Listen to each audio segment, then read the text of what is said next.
Hello everyone, welcome to Vandana academy. तो आज हम चर्चा करेंगे कि अब सीटेट में मात्र आपके पास 15 दिन बचे हैं और इन 15 दिनों में भी आपके जो लास्ट के 5 दिन हैं वो तो आपके ऐसे ही निकल जाएंगे, आपको पता भी नहीं चलेगा। मात्र 10 दिन है और इन 10 दिनों में आपको क्या क्या करना है कि आपका सीटेट आसानी से क्लियर हो जाए। देखो क्या होता है कि हर बार सीटेट में लाखों बच्चे 1 या 2 नंबर से रह जाते हैं, ठीक है, मात्र 1 या 2 नंबर से रह जाते हैं।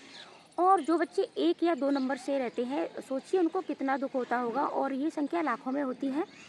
तो कहीं आपके साथ भी ऐसा ना हो और जो बच्चे पहले 1 या 2 नंबर से रह गए हैं तो वो भी ये वीडियो अवश्य देखें और आपके कोई दोस्त हों तो उन तक भी ये वीडियो अवश्य पहुंचा दें कि इन 10 दिन में आपको क्या क्या करना है।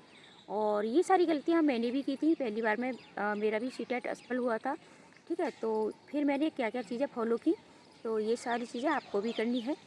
तो सबसे मेन पॉइंट होता है आपका सीटेट में कि आपको ज़्यादा से ज़्यादा प्रैक्टिस लगानी है। आप अगर इन 10 दिनों में भी अच्छे से प्रैक्टिस लगा लेते हो चीज़ों को समझ के साथ, ठीक है। आपको प्रैक्टिस ऐसे नहीं कि मात्र आपको सिर्फ प्रैक्टिस ही लगानी है, ऐसा नहीं है।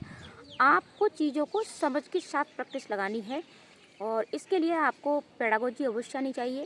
पेडागोजी को थोड़ा सा समझिएगा, ठीक है।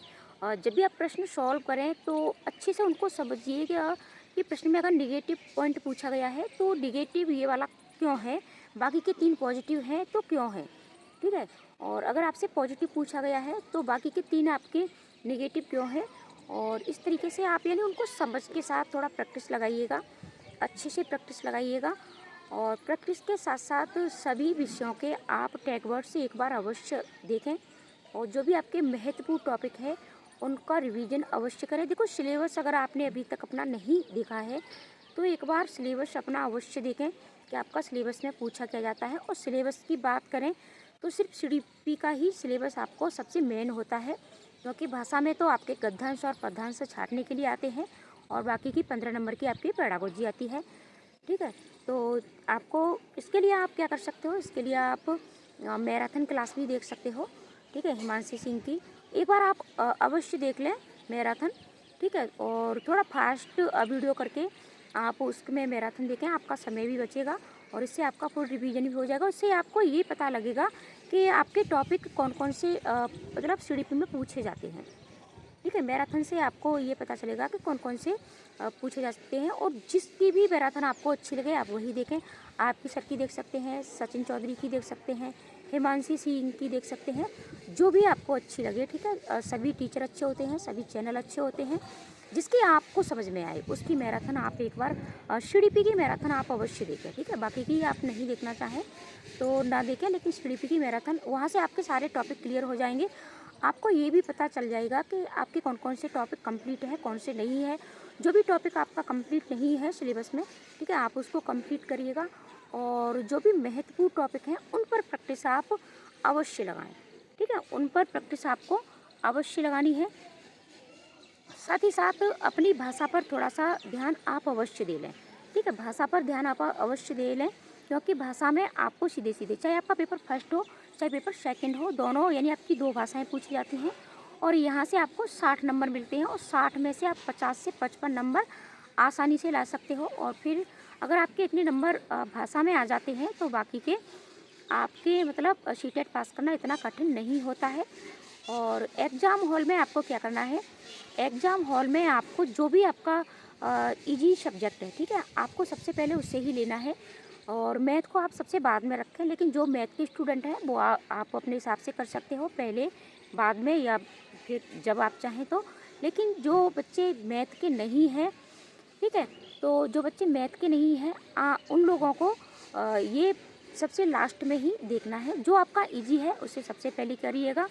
और गोले भरते समय आपको भी कुछ चीज़ें ध्यान में रखनी है कि आप क्या होता है कि पेपर में तो हम सारे टिक लगा लेते हैं, लेकिन फिर गोले भरते समय हमारे पास टाइम नहीं बचता है, ठीक है। तो फिर वहाँ हमने पेपर में सही टिक किया हुआ होता है, लेकिन गोले भरते समय हड़बड़ाहट में गोले गलत हो जाते हैं।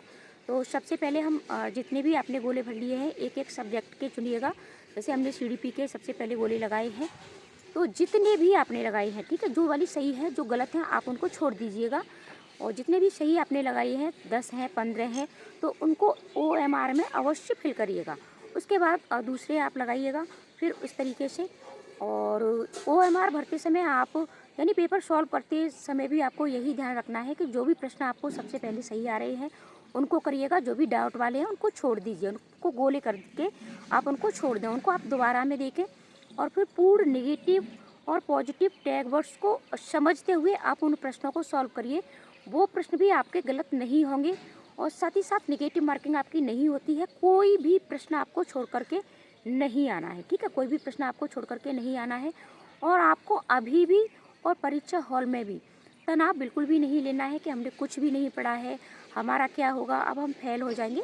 ऐसी निगेटिविटी आपको बिल्कुल भी नहीं लानी है, ऐसा कुछ भी नहीं होगा। आपका सीटेट आराम से क्लियर हो जाएगा, बस धैर्य के साथ पढ़ें।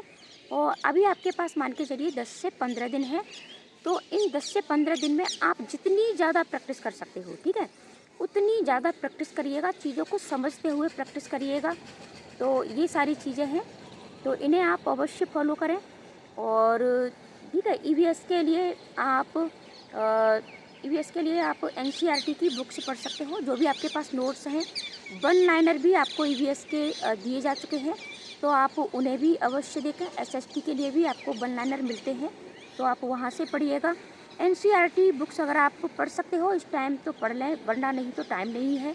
तो अपनी चीज़ों को समझ के कॉन्सेप्ट को क्लियर करते हुए प्रैक्टिस लगाएं, ज़्यादा से ज़्यादा प्रैक्टिस लगाएं और सीटेट में ये आपको अवश्य क्लियर होगा आपका। मैं ये नहीं कहूँगी कि आपके 130 प्लस या 140 प्लस आएंगे, लेकिन जो बच्चे 1 या 2 नंबर से रह जाते हैं उनका सीटेट अवश्य क्लियर होगा। 90 नंबर आपके अवश्य आएंगे। और कुछ चीज़ें आपको और फॉलो करनी है, ठीक है, कुछ मैं आपको ट्रिक भी बताऊँगी, तुक्का लगाने की भी ट्रिक बताऊँगी, ठीक है। तो इस सब पर वीडियो आपको अगली मिलेगी। चैनल को सब्सक्राइब अवश्य कर लेना, क्योंकि जब भी मैं नई वीडियो डालूँ तो वीडियो यानी नोटिफिकेशन आप तक अवश्य पहुंच जाए। मिलते हैं अगली वीडियो में, आज के लिए इतना ही, धन्यवाद।